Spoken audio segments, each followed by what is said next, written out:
Magandang umaga muli mga kapatid. At ngayon pong umaga, pansamantala tayong titigil sa ating pong pag-aaral sa Ebanghelyo ayon kay Marcos.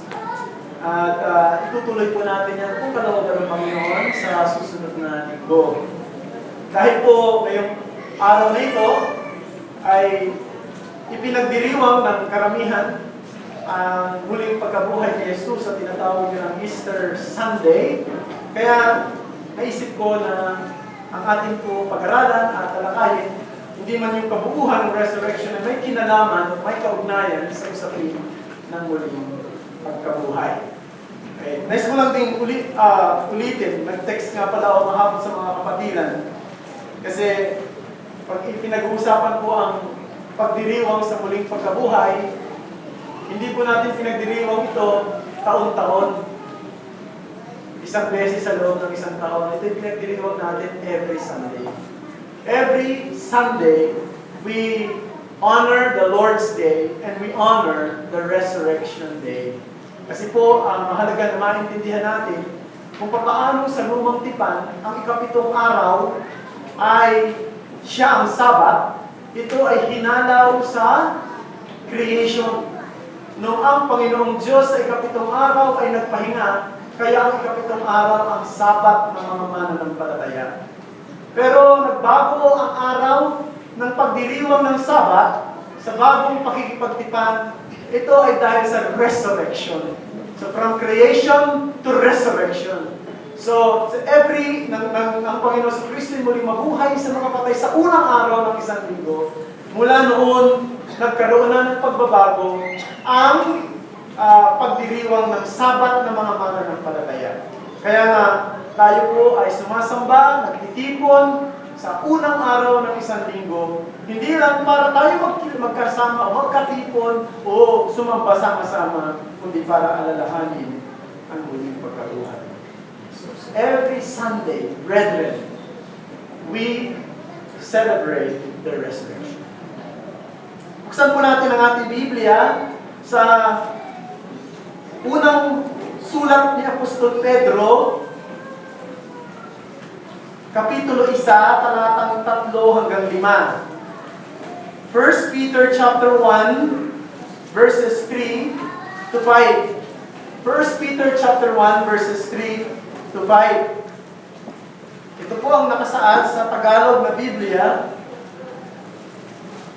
Purihin ang Diyos at Ama ng ating Panginoong Hesukristo, sa pamamagitan ng Kanyang malaking kahabagan, ay muli tayong ipinanganak sa isang buhay na pag-asa sa pamamagitan ng muling pagkabuhay ni Hesukristo mula sa mga patay. Tungo sa isang manang hindi nasisira, walang dungis, at hindi kumukupas na inilaan sa langit para sa inyo. Nasa kapangyarihan ng Diyos ay iniingatan sa pamamagitan ng pananampalataya para sa kaligtasan na nakahandang ipahayag sa huling panahon.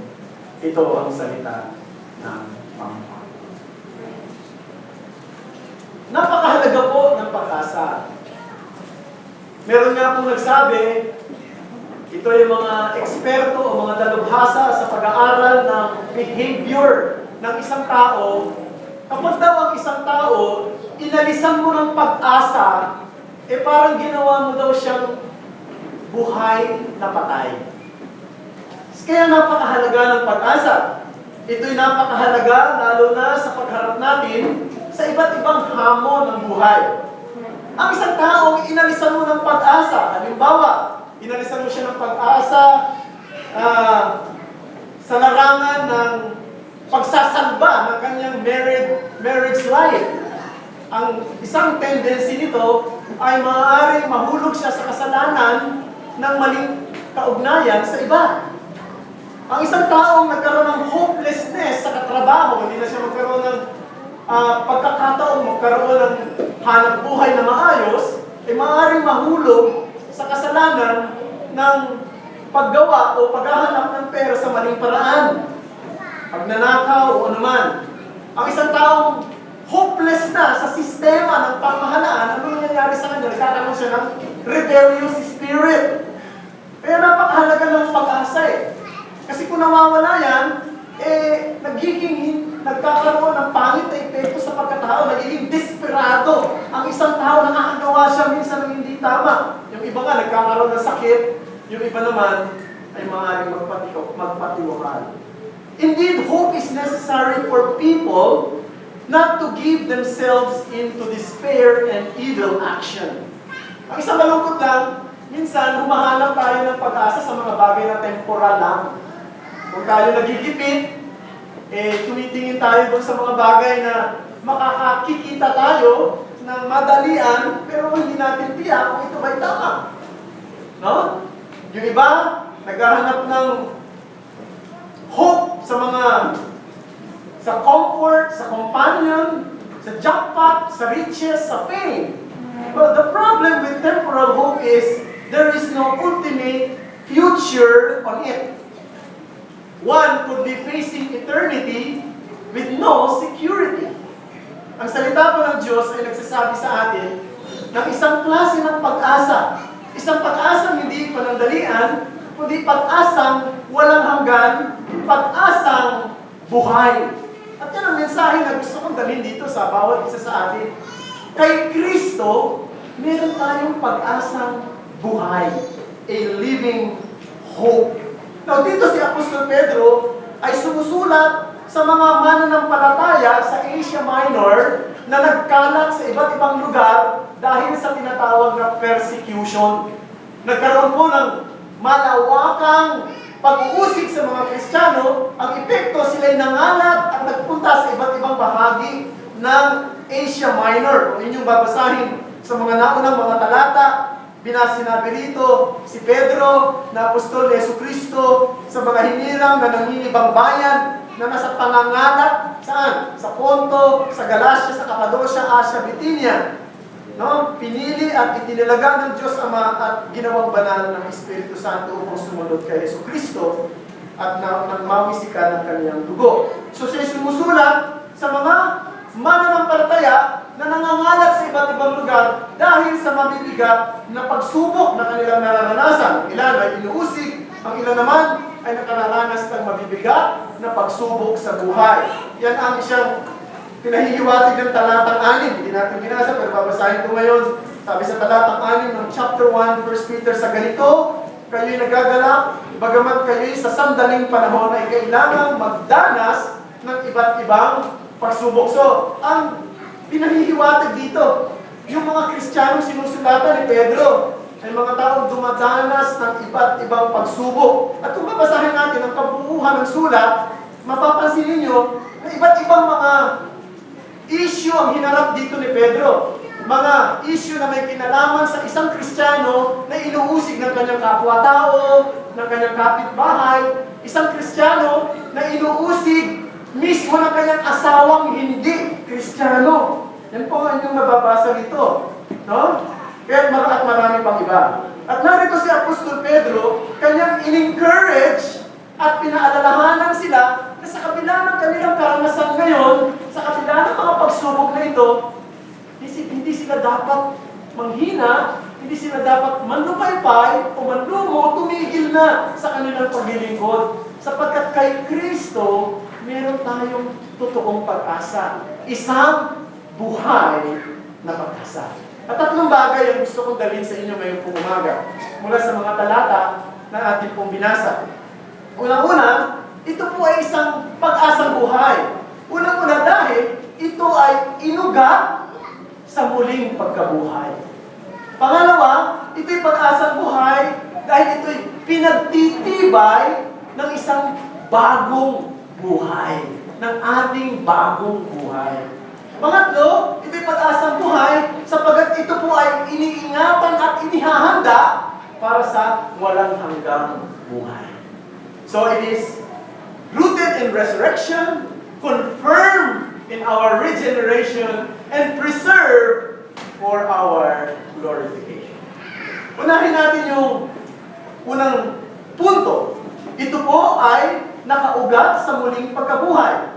Ang ating pag-asa, mga kapatid, ay nakaugat sa nangyari sa nakaraan.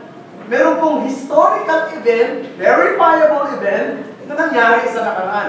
Hindi lang yan na ang ating Panginoong Kristo ay ipinanganak, no? At pagkatapos siya ay namuhay, siya ay lumakad dito sa mundong ito, pagkatapos siya ay nagdusa doon sa krus, namatay, inilibing, pagkatapos ng 3 araw, siya ay muling nabuhay. At maraming kumukontra, maraming hindi naniniwala kasi Kristo nga ay muling nabuhay, maraming mga haka-haka na si Kristo nga daw ay totoong hindi nabuhay. Pero nais kong sabihin, ang isa sa pinakamahalagang ebidensya na siya buhay ay walang laman ang libingan. Empty tomb. Walang laman ang libingan. Some years ago, may mga grupo ng mga tao na nag-claim na nakita na daw nila ang buto ni Jesus. Yan ang sabi nila. Pero nais kong sabihin, ano man ang claim nila patungkol doon sa buto ni Jesus, kanino mang buto yan, tiyak yan, hindi yan kay Jesus. Sapagkat sinasabi ng Biblia na si Kristo ay muling nabuhay at ang kanyang katawan ay buo at ang kanyang katawan ay umakyat sa langit. Ngayon nakaupo sa kanang luklukan ng Diyos. So, si Kristo ay buhay. At yun ang ating pag-asa. Yun ang ugat ng ating buhay na pag-asa bilang mga mananampalataya. At mapapansin natin ang epekto nito sa buhay ng mga alagad ni Jesus. Kung inyong naalala, ang mga alagad ni Jesus, nung magkakasama pa sila, kahit kasama nila si Jesus, tinuturuan sila ni Jesus ng maraming bagay, nasasaksihan nila ang mga himala ng ating Panginoong Kristo. Pero ang kanilang pananampalataya ay medyo mabuhay, no? Hindi pa matibay, hindi pa matatag. Si Apostol Pedro nga noong sa panahon na ng krisis ng Panginoong Kristo, nung siya ay hinuli na, dinala na doon sa mga korte, ilang beses itinatwa ni Apostol Pedro si Jesus? 3 beses. 3 times na kanyang itinatwa ang Panginoong Kristo. Pero malaki ang pagbabago sa buhay ni Pedro noong muling nabuhay si Jesus. Nagkaroon ng mabigat at matinding pagbabago sa buhay ni Pedro mula doon sa kanyang pagiging duwag. Siya naging isang matapang na mangangaral ng Ebanghelyo. Hindi na mga ibang apostol. Dati, wala silang iniisip sa kanilang sarili. Kundi ang sarili lang nila, naalala niyo, meron 2 apostol si Jesus na lumapit pa sa kanya. Diba? Si Juan at saka si Santiago. At lumapit sila kay Jesus at sabi nila, pwede ba? Sa araw na ikaw ay uupo na sa iyong trono, pwede ba ako yung nasa kanan? Yung isa yung kapatid ko naman ang nasa kaliwa. Nagalit pa nga yung ibang apostol Bakit? Ayaw kasi nilang may nauuna sa kanila. Siguro gusto rin nilang sila ay nasa isang prominenteng posisyon. Di ba? Ano iniisip ng mga apostol? Iniisip nila sarili nila. Pero noong nabuhay si Kristo muli, nagbago ang lahat. Mula sa pagiging selfish ng mga apostol, naging selfless sila. Mula sa pagiging makasarili, kung kinalimutan nila ang kanilang sarili, inubos nila ang kanilang lakas sa paglilingkod, maging sa kamatayan. Ibiniwis nila ang kanilang buhay. Dito natin makikita, malaki ang epekto ng muling pagkabuhay ni Jesus sa paglilingkod at pagsamba at pagbibigay buhay ng mga apostol sapagkat nakakita sila ng pag-asa. Mga kapatid, ang Kristyanismo na ating pinangahawakan ay hindi lang isang filosofiya o karanasan o samahan tulad ng ibang grupong Islam, Hinduism, Buddhism o iba pa mga religious movement. Ito ay nakaugat sa nangyari sa kasaysayan na kung saan ang anak ng Diyos ay nagkatawang tao, lumakad sa mundong ito, namuhay ng matuwid, nagdusa, namatay, at muling nabuhay pagkatapos ng 3 araw. At dahil dito, sa kanyang muling pagkabuhay, nagkaroon ng pag-asa ang marami.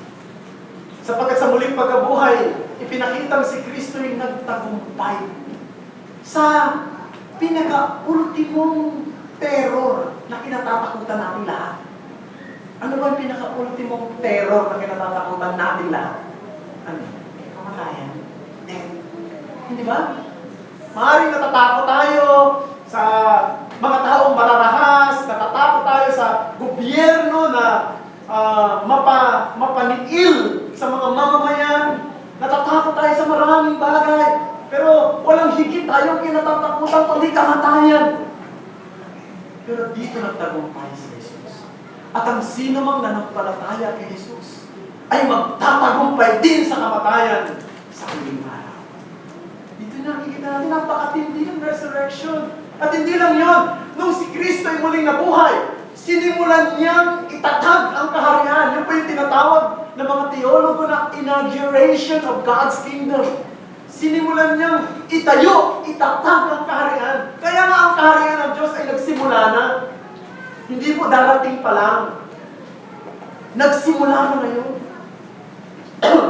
At ang ebidensya na narito na ang kaharian ng Diyos, may mga taong nagpapailalim sa paghahari ni Jesus. May mga taong nagpapasakop na sa Kanya. May mga taong kinalilimutan na nila ang kanilang sarili, kundi sila ay sumusunod na sa kalooban ng Panginoong Jesus bilang hari nila. Kaya tanong ko, ikaw ba yun? Kasama ka ba doon sa mga taong nagpapasakop kay Jesus bilang isang hari? O hanggang ngayon ang nasusunod sa sarili mo ay ikaw. Ang sarili mo, ang damdamin mo, ang gusto mo, pag-isipan mo, Kristiyano ka ba? Kung ang gusto mo mangyari ay yung damdamin mo at hindi kung ano ang kalooban ng iyong hari na si Jesus. Kung si Kristo ang iyong hari, kung si Kristo ang iyong Panginoon, ito'y ebidensya na ikaw ay meron sa buhay na pag-asa na nakaugat sa muling pagkabuhay ng Jesus. Pangalawa, hindi lamang po ito nakaugat sa muling pagkabuhay. Ito'y pinagtitibay ng ating binagong buhay. Sinasabi rito na ayon daw sa mayamang awa ng Diyos, sa talatang 3, sa pamamagitan ng kanyang malaking kahabagan, muli tayong ipinanganak sa isang buhay na pag-asa. Ang ginamit ay ipinanganak sa isang buhay na pag-asa. We have been born again, which means we are given a new life. Meron tayong bagong buhay. Alam niyo, malinaw sa Biblia na ang bawat makasalanan ay spiritually dead. Patay, spiritual. Ibig sabihin, wala silang spiritual na kaugnayan. Wala silang spiritual na kaisahan sa Diyos. Lahat ng makasalanan, hiwalay sa Diyos. Walang kaugnayan sa Diyos. Patay ang kanilang kaugnayan sa Diyos. Ngunit sa awa ng Diyos at sa pamamagitan ng muling pagkabuhay ni Kristo, ang Espiritu Santo ay nagbigay ng buhay sa atin. At dahil doon, nagkaroon tayo ng conviction. Nakita natin kung ano tayo sa harapan niya. Na tayo makasalanan, na tayo marumi. Naliwanagan ang ating isipan, na wala tayong ibang pwedeng puntahan kundi si Jesus lang. Hindi ang ating kabutihan, hindi ang ating mabubuting gawa, hindi ang relihiyon o filosofiya o anuman, kundi si Jesus lang. Nagkaroon tayo ng kaligtasan. Kung tayo nanampalataya sa atin. In a way, we are raised up from spiritual deadness.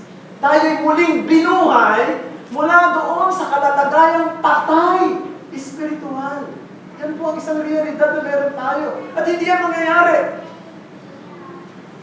kung hindi tayo nagkaroon ng kaugnayan kay Kristo. The reality is, apart from Christ, we are not only blind, but we are nothing, and our lives are going nowhere. Spiritually, we experience the power of Christ through His resurrection. Alam niyo, meron pong isang best-selling book noong 2006 and 2008 na naging isang film.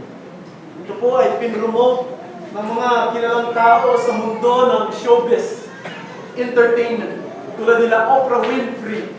Ang pamagat ng libro na yan ay The Secret. The Secret. Ito po ay sinulat ng isang writer na pangalan ay si Rhonda Byrne.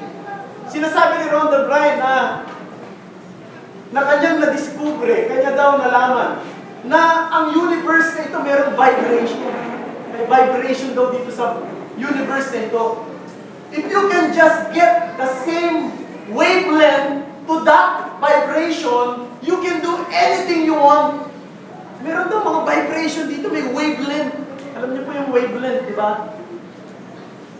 Parang ano yan, yung mga wave yan sa hangin. Kailangan mo lang daw magkaroon ng tamang tuner. Pag nag-tune mo sa tamang wavelength, magagawa mo na kung anong gusto mo. Para bang, di ba, dun sa radyo natin, meron mga tuner yan. Pag tinutune mo, DCARH, DCAS, DW, DCMM, may tuner yan. Pag na tama mo sa tamang wavelength, di ba, papasok yung programa sa istasyon na yun, mapapakinggan mo. Yung frequency na yun, tama si Kuya Amado, yung frequency na yun. If we can just stop that frequency sa vibration daw ng universe, we can do anything we want. Because according to Rhonda Bryan, we are the center of the universe.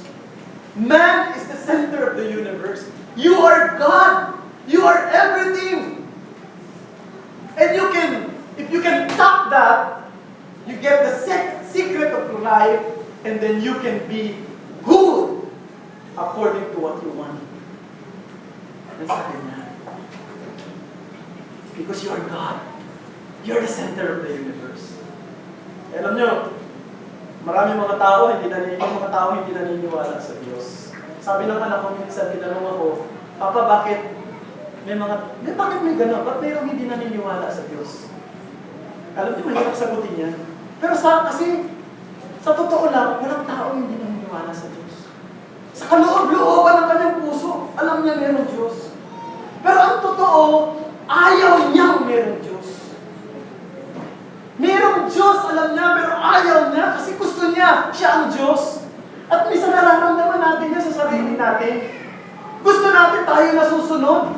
Gusto natin yung kalooban natin. Walang nagdidikta sa atin. Walang mag-uutos sa atin. Kung meron lang tayong kakayanan na kontrolin ang lahat ng bagay, gagawin natin. Kung meron lang tayong kakayanan tayong maging sentro ng universe nito, yun ang gusto nating mangyari.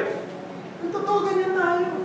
We don't want God in our lives. Though we believe there is God. Because we want to be God. At yung sinasabi ni Brian dito, totoo yun. Na, in a way, gusto natin maging sentro ng universe na ito. Pero hindi yun ang tinuturo ng Kristyanismo. Christianity will say no to that. What we need is not the vibration of the universe or the wavelengths of the universe that we can tap. What we need is the grace of God. Ang kailangan natin ay biyaya ng Diyos na nagbabago ng buhay, ng isip, ng puso ng isang tao. At ito'y sa pamamagitan ng ating kaisahan at kaugnayan, hindi sa vibration ng universe, kundi sa may-ari ng universe, sa lumikha ng universe, sa may control ng universe. Yan ay walang iba kundi si Jesus. Kailangan natin siya na namatay at muling nabuhay upang bigyan tayo ng buhay. Bagong buhay. Meron ka na ba niyan? Bagong buhay. Kung wala ka pa niyan, kailangan mong lumapit sa Kanya na siyang sentro ng sangsiluko. Si Jesus na namatay at muling nabuhay para sa mga makasalanan na nagpalataya sa Kanya. So yun ang una. Ito po ay nakaugat sa muling pagkabuhay. Pangalawa, ito ay pinagtitibay ng ating bagong buhay. Pangatlo, ito po ay living hope, o buhay na pag-asa, sapagkat ito po ay inihahanda o iniingatan para sa walang hanggang buhay. It is preserved for our glorification. Kaya nga, masasabi natin, our hope has a past, resurrection, present, regeneration, and future, glorification, dimension. At isa sa mga matinding binanggit dito, yung sinabi sa talatang 4, tungo sa isang manang hindi nasisira, walang dungis, hindi kumukupas, na inilaan para sa langit sa inyo. Nasa kapangyarihan ng Diyos ay iniingatan sa pamamagitan ng pananampalataya para sa kaligtasan na nakahandang ipahayag sa huli. Alam nyo, siguro, at naiintindihan naman siguro nating lahat, yung usapin ng mana. Di ba? Kung medyo mayaman ng magulang mo, sigurado magmamana ka ng kanyang mga ari-arian o ng kanyang mga kasangkapan o paari ng kanyang kayamanan. And you know that. Pwede ka tumanggap ng mana, pero yung mana na yan, pwede mo rin lustahin agad-agad. Sa buhay natin, may mga mana na tinatanggap, maaari ang isang pamilya, pero yung mana na yan, pinag-aawayan minsan, at nagkakasira-sira ang mga miyembro ng pamilya. O pwede mo rin gamitin yung minana mo na ari-arian o pera mula sa sinuman at i-invest mo ng matalino. Pero pwede rin yung mawala. Pinatwin ko yung panay. As I've said, di ba? Kung ikaw magsishare ng pera sa stock market, pag hindi ka marunong mag-analyze ng takbo ng stocks, pagbagsak ng stock market, yung pera na binigay mo bagsak at ubus na rin. Ang ating pong mga pera o maaaring kasangkapan ay pwedeng lumago, no? Nang lumago. Pero isang bagay lang, gano'n man kadami ang iyong ari-arian, gano'n man kadami ang iyong tinatangkilik sa buhay, hindi ito magbibigay ng totoong kasiyahan sa puso. At yan ay pinatutunayan ng marami ngayon.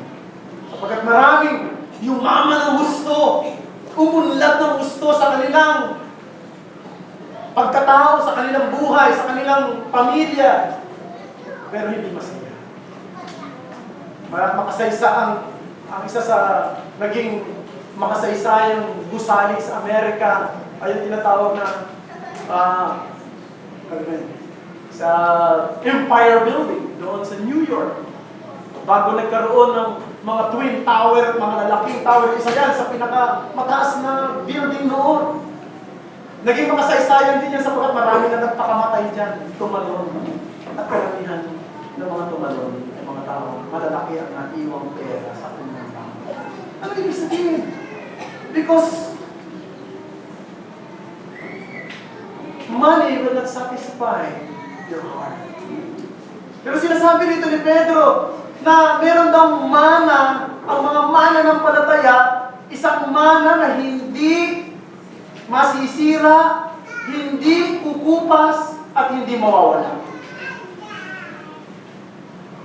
Napakadami po ng meron sa mundo na meron tayo ngayon. Pero ang lahat ay nasisira, nawawala, kumukupas. And here, we find a tension between what is temporal and eternal. The world is pursuing the things that are fading. And even Christians are guilty. Di ba? Ito tayo mga Kristiyano. We pursue the things that are fading. The rich and famous will come and go. Everything we see, touch, and hear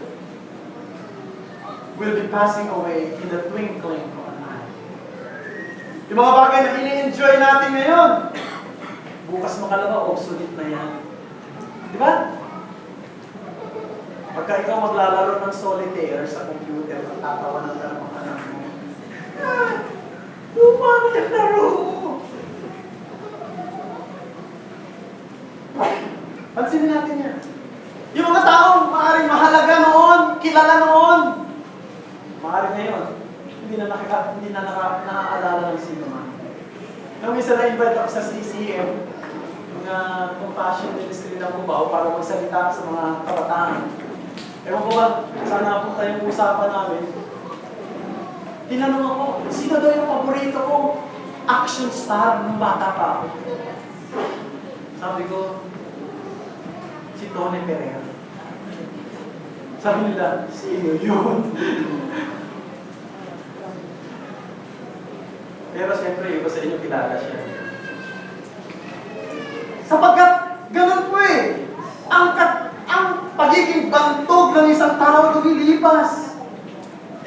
Kung ikaw ay tumatanggap ng award o reward, siguro yung iba sa inyo rito, pumunta na sa entablado, sinabitan ng medalya, kinilala sa inyong kahusayan sa academics or sa sports, tumanggap kayo ng trophy, tumanggap kayo ng plaque. Masaya kayo! Sapagkat parangal yan ng tao at wala naman pong masama rin yan dyan.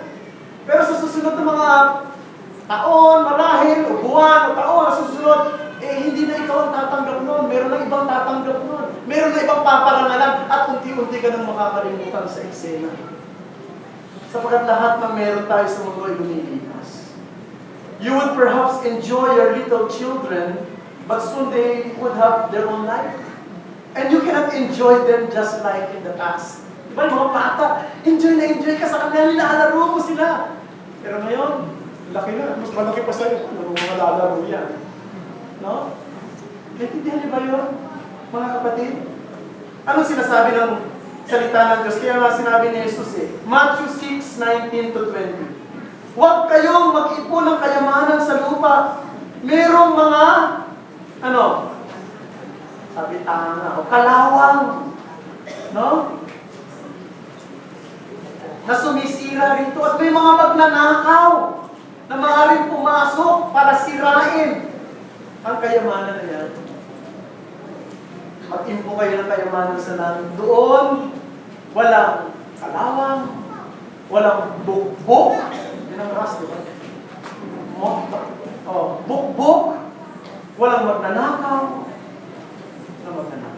Sinabi rin ni Jesus, John 6:27, huwag kayong magpagal sa mga pagkain nasisira o napapanis, kundi sa mga pagkain tumatagal hanggang sa buhay na walang hanggan na masusumpungan sa anak ng tao na ibinigay ng Diyos Ama na siyang magiging tapat ninyo. Anong ibig sabihin, mga kapatid? Tayo mga Kristiyano, meron tayong buhay na pag-asa, manang hindi mawawala, hindi tulad ng meron tayo sa mundo. Pero minsan, at madalas, guilty tayo lahat dito. We are pursuing the bread of experience, pleasure, fame, and comfort which is perishable and fading. Ano man ang binibigay ng mundo, ay tulad din yan ng pagkain at inumin. Na pag kinain mo, ininom mo, matatanggal ang uhaw mo, mawawala ang gutom mo panandalian, pero maya-maya uhaw ka na naman, gutom ka na. Let us then look forward to the inheritance that is unfading and imperishable. Naniniwala po kung ganito ang ating pananaw, kung ganyan tayo mag-isip, yung bang tumitingin tayo doon sa pagpapala ng walang hanggan sa darating, makakatulong ito para harapin natin ang mga pangkasalukuyang mga hamon ng buhay na meron tayo. Yung mga pangkasalukuyang pagsubok at paghihirap sa panahong ito, I believe that is one of the secret wherein we can face challenges in the present life is when we look forward to the blessing of na ibibigay sa atin, unfading and imperishable blessing na nasa darating. And I also believe that understanding about such inheritance will greatly affect our worship, our service, our church life, our obedience to God's Word. No? Kung tayo po, alam natin, meron tayong pag-asang ganito, makaka-apekto yan sa pagsamba natin kung sasamba ka sa Panginoon, doon sa langit at sa bagong langit at bagong lupa, ang sabi doon, sasamba ka sa Kanya ng walang hanggan. Ngayon dito, tinatamad ka. Madali mong ipagpalit ang pagsamba, may problema. Kung walang hanggan ng pagsamba ron, dito, tinatamad ka, baka hindi ka para ron. Kasi walang hanggan ng pagsamba ron. Dito lang nasusukat na No? Dito pa lang nasusukat na. I believe if we look forward to the glory of the future, it will affect our worship in the present. Kung itatay, mahilig tayong magreklamo, mag-react, no? At madali tayong mabalisa sa mundong ito, baka hindi tayo tumitingin lagi sa pangako ng God. Baka gusto lang natin yung pangkasalukuyan na gayon din ang karamihan ng kaisipan ng mga tao sa mundo. Sa pagtatapos po, nais kong balikan yung kwento ni John Payton. Minsan na-share ko na ito dito sa inyo.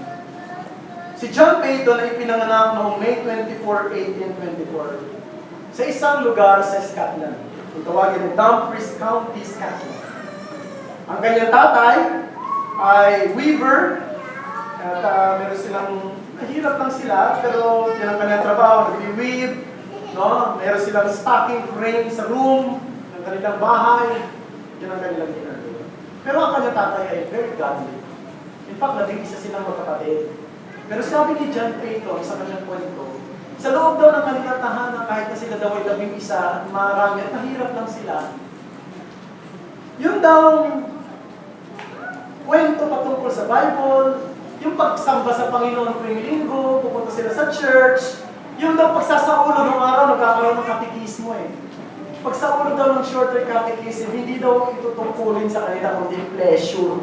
Kasiyahan nila na magsaulo ng katekismo, na sila ay sumamba sa Panginoon tuwing linggo, at sila ay mag-aaral ng salita ng Diyos. Yun daw ang atmosphere ng kanilang tahanan. Hindi na ganyan ang tahanan natin minsan, ano? Ha? Mag-devotion tayo! Mamaya-maya, no? May tinatapos pa ako. Yun daw, yun ang sabi ni John Payton. Natigil siya sa kanyang pag-aaral kasi kinakailangan niyang tulungan ang kanyang tatay para buhayin ang kanilang pamilya. 11 silang magkakapatid. Pero nung siya yung 17 taon, sabi niya, nakakilala siya sa Panginoon. Naintindihan niya ang ibig sabihin ng Ebanghelyo. At kahit na siya lumaki sa isang Christian family, hindi pa pala siya Christian. Naging Christian siya nung hindi niya 17 taon. And, sabi niya, the call to Christian service became irresistible. Hindi na daw niya mapigilan yung pong tawag na siya maglingkod. Kaya, siya daw ay naging isang city missionary for 10 years sa Glasgow, Scotland. Ang city missionary, ibig sabihin, doon sa syudad, nagmi-mission.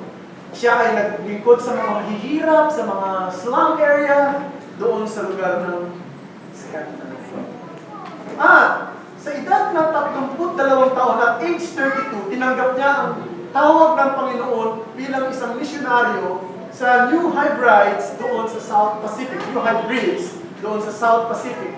Isang lugar na ang mga tao roon ay kilala sa pagiging carnival. Kumakain ng lahat ng laman, kahit na tao. No? Imagine mo, noong 1858, napangasawa niya si Mary Ann Robson. Wala pang isang buwan, sila ay pumunta doon sa Pacific, South Pacific, para maglingkod sa Panginoon. Pero alam niyo mga kapatid, noong March 3, 1859, isang taon bago sila, isang taon, pagkatapos na sila mag-asawa, namatay si Mary. Namatay yung kanyang asawa. And 3 weeks after that, yung maliit nilang sanggol ay namatay din. Inilibing niya ang kanyang mag-ina. Mag-isa sa isang libingan doon. At sinabi niya, kung hindi kay Jesus, maaaring ako ay mabaliw na at mamatay na rin sa libingan. Kung hindi kay Jesus at sa kanyang pangako, maaaring ako ay mabaliw at mamatay na rin sa libingan. At isa daw sa mga nagpalakas ng kanyang kalooban ay yung mga huling salita ng kanyang asawa bago ito namatay. Alam mo, sabi ng kanyang asawa, hindi ako nagsisisi na ako'y dinala mo sa lugar niyo. Hindi ako nagsisisi na iwanan ang aking pamilya, mga kaibigan, para dalhin mo ako sa lugar na ito. At kung pwede pang mangyari ito, gagawin natin ulit ito. If I had to do it, we will do it again. At alam niyo na nagbigay ng kalakasan sa kanya. At sinabi niya ng kanyang asawa, Monday, I will see you in our perfect place. At dahil doon si John Peyton ay hindi uwi. Naglingkod siya sa Panginoon sa islang yon at pinagpala ng Diyos ang kanyang ministeryo. Napakadaming mga tao ang nanampalataya kay Jesus dahil sa kanyang paglilingkod. Naglingkod siya na nakatingin sa dakilang mana na darating. Hindi sa kanyang nararamdaman sa pagkasalukuyan. Hindi sa kanyang nararanasan sa pagkasalukuyan. Tiningnan niya ang darating at pinanagbigay ng lakas sa kanya para maglingkod sa kabila ng Panginoon sa kanya. Mga kapatid, hindi tayo pwedeng mabuhay ng walang pag-asa. We can't live without hope. Alisan mo ng pag-asa ang isang tao, mamamatay siya. Pero, hindi rin natin mai-enjoy ang buhay natin sa mundong ito na makasalanan kung ang pag-asa natin ay temporal lang. Kailangan natin ng isang buhay. Isang pag-asang totoo at buhay na pinangako sa atin. Isang pag-asang nakaugat sa muling pagkabuhay. Isang pag-asang pinatutunayan ng ating ginagong buhay. Isang pag-asang iniingatan sa walang hanggang buhay. Tayo ba yun? Salamat.